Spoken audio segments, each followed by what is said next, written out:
तो बच्चों, आज हम 8वीं क्लास में 10वां पाठ आपको पढ़ाने जा रहे हैं। काम चोर। काम चोर का मतलब होता है जो काम से जी चुराता हो। अक्सर हम अपने आसपास परिवार में हैं, विद्यालय में, यार दोस्तों में देखते हैं कई लोग ऐसे होते हैं जो काम से जी चुराते हैं, बहाने बनाते हैं, है ना। इस पाठ के लेखिका इस्मत चुगताई। बात कर लेते हैं शब्दार्थों की बच्चों। तो वाद विवाद का मतलब होता है तर्क वितर्क, बहस करते हैं फालतू की। कामचोर का मतलब अभी मैंने आपको पहले बताया, काम से जी चुराने वाला होता है उसे कामचोर बोलते हैं। उद्यम यानी होता है शैतानी। दबेल यानी दबाव में रखने वाला, दबाने वाला। मटका मतलब घड़ा। शाही स्नान का मतलब राजकीय आदेशों से जो स्नान किया जाता है, जैसे कुंभ के मेले में बड़े बड़े संत महात्माओं के लिए अलग से राजकीय आदेश निकलता है कि सबसे पहले ये स्नान करेंगे, तो वो शाही स्नान कहलाया जाता है। वो बड़े लाव लश्कर के साथ में करते हैं। जारी का मतलब लागू करना। दुहाई देने का मतलब होता है न्याय की मांग करना। अटना का मतलब सन जाना है। मिसाल का मतलब उदाहरण। तनख्वाह का मतलब वेतन। हवाला का मतलब सूचना। फरसी का मतलब फर्श पर बिछाई जाने वाली कोई चीज़ होती है उसे फरसी कहते हैं। धुआंधार का मतलब जोर से। बेदम यानी सांस लेने में परेशानी। फौरन का मतलब तुरंत। उम्मीदवार का मतलब प्रतिभागी। पुर्जे का मतलब हिस्सा। तो ये शब्दार्थ बच्चों आपको याद करने हैं। इस्मत चुगताई ने इस पाठ में कहा है, बड़ी देर से वाद विवाद के बाद यह तय हुआ कि सचमुच नौकरों को निकाल दिया जाए। ये मोटे मोटे किस काम के हैं? हिलकर पानी नहीं पीते, इन्हें अपना काम खुद करने की आदत होनी चाहिए। काम चोर कही के। तुम लोग कुछ नहीं, इतने सारे हो और सारा दिन उधम मचाने के सिवा कुछ नहीं करते, और सचमुच हमें ख्याल आया कि हम आखिर क्यों काम नहीं करते। हिलकर पानी पीने में अपना क्या खर्च होता है, इसलिए हमें तुरंत हिलजुल कर हिल हिलाकर पानी पीना शुरू किया। वसंत पाठ में से इस्मत चुगताई ने जो कहानी लिखी है कामचोर, उसमें कुछ अंश कामचोर बच्चों के घर का काम कराए जाने के निर्णय के बारे में लेखक बता रहा है। लेखक ये बता रहा है कि घर के बच्चों की संख्या अच्छी खासी थी, सभी कामचोर थे, पानी उठा करके स्वयं नहीं पीते थे। उनके आलसी स्वभाव और काम की चोरी करने की आदत को दूर करने के लिए घर के बड़ों ने काफ़ी बहस के बाद निश्चय किया कि हमारे घर में मोटे मोटे काम कराए जाए बच्चों से।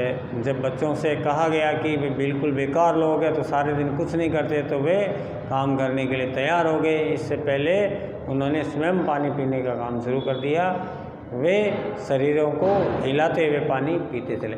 हिला करके पानी पीने का मतलब है अपने परिंदे तक खुद जाना, अपने बोतल खुद लेके आना और खुद बैठ करके पानी पीना। ऐसा नहीं कि ऑर्डर कर दिया पानी लेके आओ, अपन बिस्तर पे बैठे हैं, जहाँ भी बैठे हैं, तो वो हिल करके पानी पीना का मतलब अपने शरीर को हिलाओ डुलाओ, यानी पानी लेकर आओ और खुद पियो।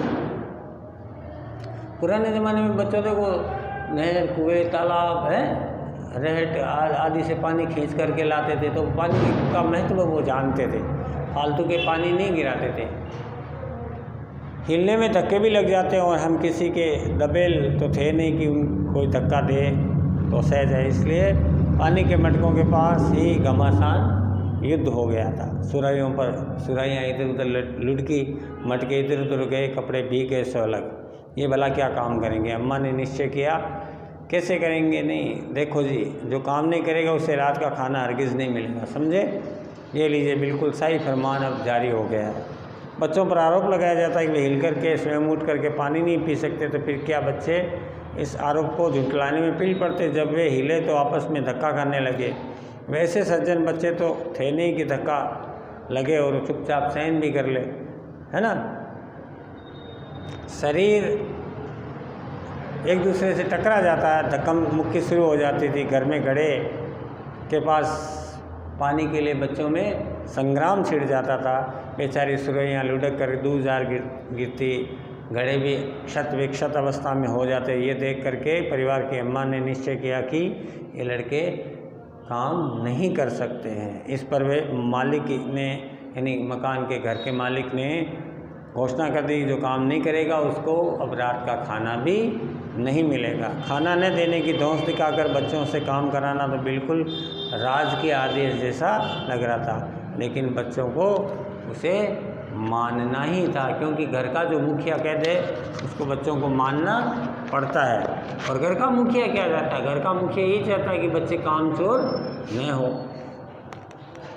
हम काम करने को तैयार है, काम बताएं। हमने दुहाई दी, बहुत से काम हैं जो तुम कर सकते हो। मिसाल के लिए ये दरी कितनी मैली हो रही है, आंगन में कितना कूड़ा पड़ा है, पेड़ों में पानी देना है, और भाई मुफ्त तो ये काम करवाए नहीं जाएंगे, तुम सबको तनख्वाह भी मिलेगी। अम्मा मियाँ ने कुछ काम बताए और दूसरे कामों का हवाला भी दिया। मालिक को तनख्वाह मिलती है, अगर वे बच्चे सब बच्चे मिलकर पानी डाले तो मालिक की तनख्वाह बच जाए। ए खुदा के लिए नहीं, घर में बाढ़ आ जाएगी। अम्मा ने याचना की, फिर भी तनख्वाह के सपने देखते हुए हम लोग काम पर तुल पड़े। एक दिन फर्शी दरी पर बहुत से बच्चे जुट गए और चारों ओर से कोने कोना पकड़ करके उसको झड़काना शुरू कर दिया। 2-4 ने लकड़ियां लेकर धुआंधार पिटाई शुरू कर दी।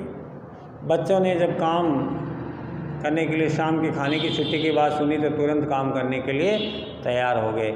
सब बोले कि वे हर काम करने के लिए तैयार है, सबको काम बताया जाए। बच्चों को बताया गया कि जो दरी बड़ी वाली दरी बिछाई गई है वो गंदी हो गई, इसको साफ़ करना है, उसको झड़काना है, आंगन की बहुत कूड़ा करकट फैल रखा है उसे भी साफ़ करना है, पेड़ों में पानी भी देना है। इस प्रकार साथ ही साथ ये भी कहा गया कि ये सारे काम हम उनसे मुफ्त में नहीं करवाएंगे, उनके बदले हम आपको कुछ पैसा भी देंगे। अम्मा साहब ने ये काम बताए और दूसरे कामों के बारे में भी बताया। उन्होंने कहा कि पेड़ पौधों में पानी लगाने वाले मालिक को तनख्वाह मिलती है, अगर सब बच्चे मिल कर के पानी दे दें तो पैसा भी बचेगा और बच्चों को पैसा भी मिलेगा। लेकिन अम्मा ने मना कर दिया, क्योंकि वह जानती थी कि ये बच्चे उस तरीके से सही ढंग से काम नहीं कर पाएंगे और सारे पानी घर में पानी गिरा देंगे। हो सकता है कि बच्चे आपस में लड़ झगड़ करके पेड़ पौधों को तोड़ा नहीं डालें। बच्चों ने घोषणा का इंतज़ार किए बिना ही काम शुरू कर दिया। इस तरह एक दिन सारी जो दरी थी वो मेली हुई थी, उसकी सफाई करने में जुट गए। उसके बाद दरी को झटकने पटकने से सारी धूल घर में भर गई। सारा घर धूल से अटा पड़ा दिखाई देता है। खांसते खांसते सभी बेदम हो गए। सारी धूल जो दरी की थी वो फर्श पर गिरी, सबके सिरों पर जम गई, नाकों और आँखों में घुस गई। हाल बुरा हो गया था सबका। हम लोगों को तुरंत आंगन में से निकाला। वहाँ हम लोगों ने फ़ौरन झाड़ू देने का फैसला किया। झाड़ू क्यों कि एक थी तनख्वाह लेने वाले उम्मीदवार, बहुत सारे थे, इसलिए क्षण भर में झाड़ू के पुर्जे उड़ करके चले गए। जितनी सीखें जिनके हाथ में थी वह सब उलट पलट करके मारने लगे। अम्मा ने सिर पीट लिया, भाई ये बुजुर्ग काम करने दे तो इंसान काम करे, अब जरा सी बात पर टोकने लगे तो बस हमारा तो काम हो गया। असल में झाड़ू देने से पहले ज़रा पानी छिड़क लेना चाहिए। बस ये ख्याल आते ही तुरंत दरी पर पानी छिड़का गया।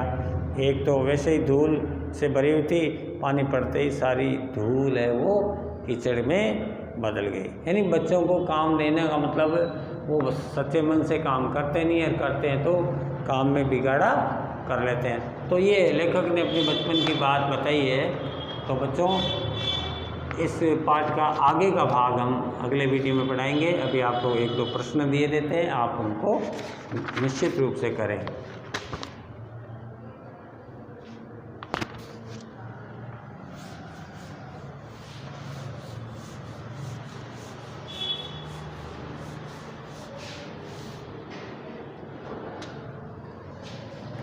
प्रश्न नंबर 1 लिखिए बच्चों।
बच्चों ये 5 सवाल है, मैं आपको रिपीट करके सुना दे रहा हूँ। यदि आप सही रूप से नहीं लिख पा रहे हैं तो आप मेरे बोलने के बाद में आप सुन करके लिख सकते हैं।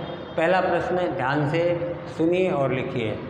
बच्चों ने क्या काम करने का निश्चय किया? पहला प्रश्न है, एक बार फिर से रिपीट कर देता हूँ। बच्चों ने क्या काम करने का निश्चय किया? दूसरा प्रश्न है, वाद विवाद में क्या तय किया गया? तीसरा प्रश्न है, पानी के मटकों के पास घमासान क्यों शुरू हो गया? चौथा प्रश्न है बच्चों, कामचोर बच्चों को क्या धमकी दी गई, है ना, ताकि वो आराम से काम कर सके। पांचवा प्रश्न है, धूल, धूल में बड़ा ऊ की मात्रा आएगा बच्चों। धूल के कारण घर में सबका क्या हाल हो गया? धूल के कारण घर में सबका क्या हाल हो गया? तो ये आज के 5 प्रश्न हैं बच्चों, आपको करने हैं और अगले वीडियो में इस पार्ट में आगे हम बढ़ाएंगे। तब तक के लिए धन्यवाद।